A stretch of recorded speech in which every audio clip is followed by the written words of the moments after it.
Tai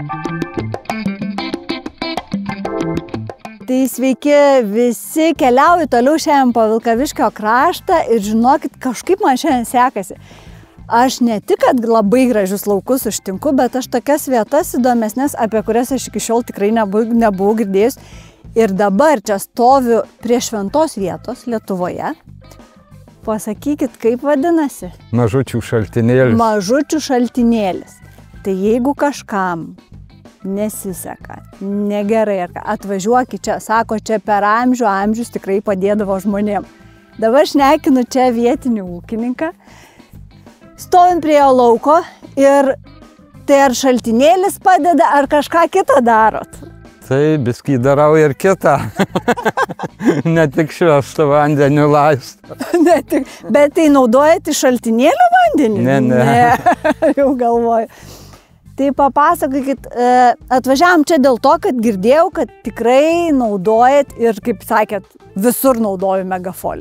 Taip, visur naudoju, prie visų herbicidų. Prie visų herbicidų, o šitam lauke naudojat? O šitam naudojau, tik tai ne prie herbicidų, o prie topreksų. Prie toprekso saugimo reguliatorium dėjot ir megafolį. Taip. Tada ištaikėt tikrai prieš šalnas visas. Ir panašu, kad jums čia pagelbėjo.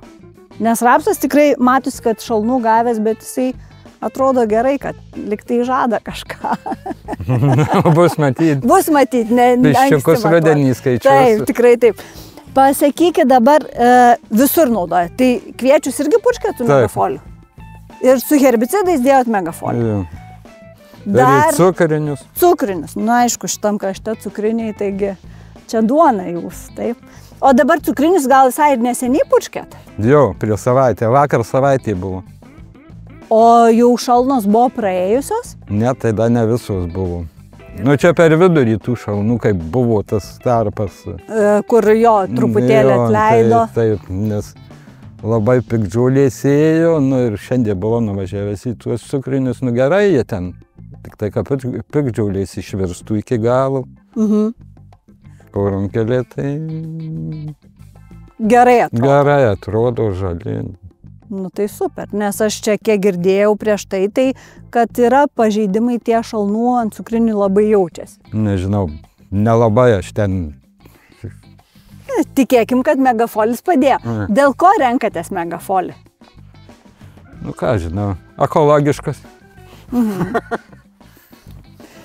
Bet patarė pasirinkti agronomai, Linas agrokonsultantai, ar radot pats informaciją? Ne, pirmiausia patarė, o paskui bandai.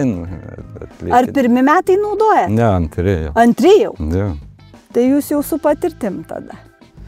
Supratau. Tai ką, linkim visiems iš Suvalkijos tokių pačių laukų, kaip čia. Kviečiam atvažiuoti prie to švento šaltinio, gal ir tas padės, nežinau. Ir primenu visiems, megafolį perkant gausit 3 taškus. Registruokit sąskaitas Agriklub sistemoje. Ačiū labai ir iki kitų susitikimų.